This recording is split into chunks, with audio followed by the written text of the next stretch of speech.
Après la NC700X et la 800 Cross Runner, Honda propose un nouveau crossover haut de gamme, la VFR 1200X Cross Tourer.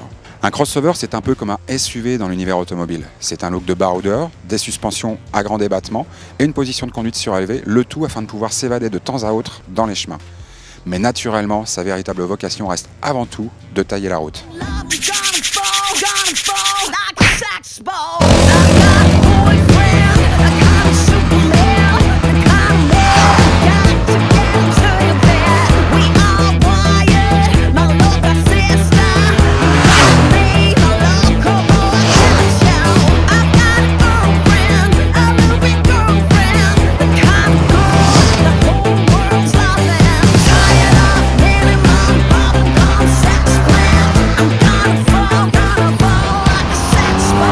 Concrètement, qu'est-ce qu'une Cross Tourer? Eh bien, son nom complet, c'est la VFR 1200X.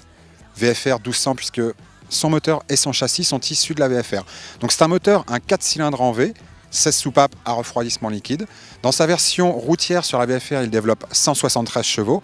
Naturellement, pour cette machine plus orientée grand tourisme, la puissance est ramenée à 129 chevaux, toujours en version libre bien sûr. Mais ce qui est plus intéressant, c'est au niveau du couple. Le couple est supérieur à un régime inférieur. Le gain de couple s'est porté sur la plage de régime comprise entre 2500 et 4000 tours minute. Pour cela, les levées de soupape ont été réduites, les conduits d'admission allongés de 40 mm et le diamètre des tubes d'échappement a été réduit de 10 mm. À l'usage, on note effectivement des reprises plus musclées à bas et moyen régime, ce qui permet des sorties d'épingle ou de virages serrés bien plus virils qu'auparavant. Dans le même temps, les montées en régime y gagnent car elles sont plus vives et nerveuses, le V4 donnant le maximum de sa puissance entre 4000 et 7000 tours minute, ce qui occasionne souvent le délestage de la roue avant. Pour contrer le phénomène, l'anti-patinage veille en permanence au grain, mais bien sûr, vous pourrez toujours le déconnecter.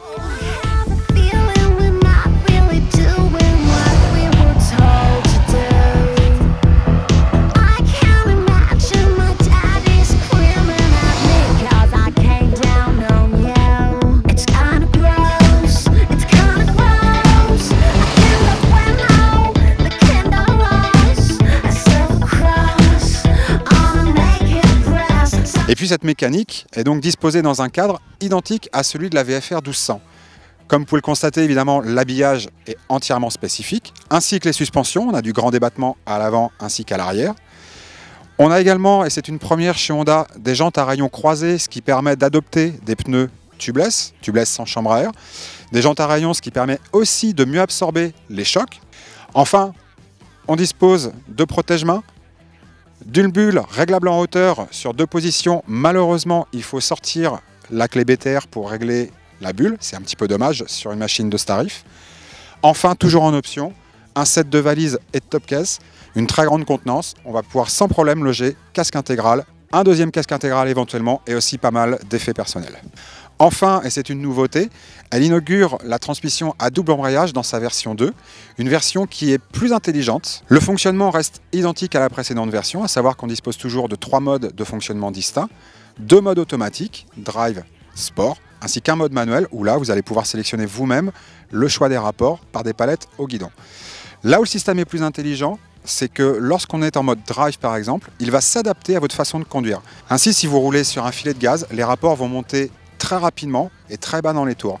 Par contre, quand je dis que ça s'adapte à votre façon de conduire, si vous ouvrez franchement les gaz, la cartographie va basculer d'elle-même sur un système de sélection des rapports sport, c'est-à-dire qu'on va monter beaucoup plus haut dans les tours pour changer les vitesses. Autre nouveauté sur ce système, on peut à tout moment changer les rapports manuellement et après quelques secondes, le système repasse automatiquement en mode automatique.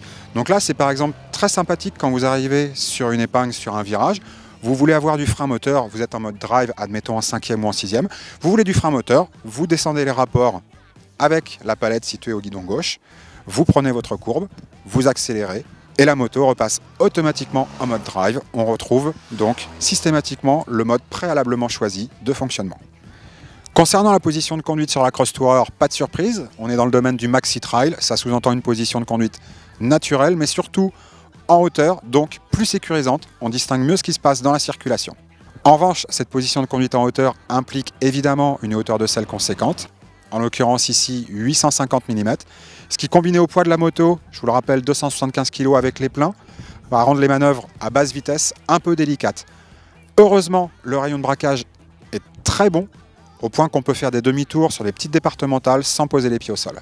En dynamique, la moto se prend en main aisément, se montre maniable et agile grâce à son équilibre et son grand guidon, et ne rechigne jamais à une dose de conduite sportive. Le cocktail cadre de moto routière, suspension à grand débattement et pneus mixtes montre ici tout son bien fondé, d'autant que l'ensemble est aussi ultra confortable, ce qui sera toujours un plus sur les longues étapes.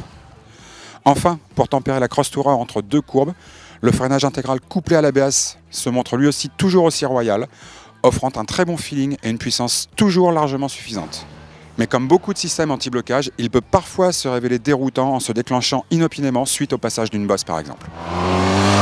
Pour conclure, la Cross Tourer 1200 correspond donc parfaitement à la définition de crossover que nous propose Honda.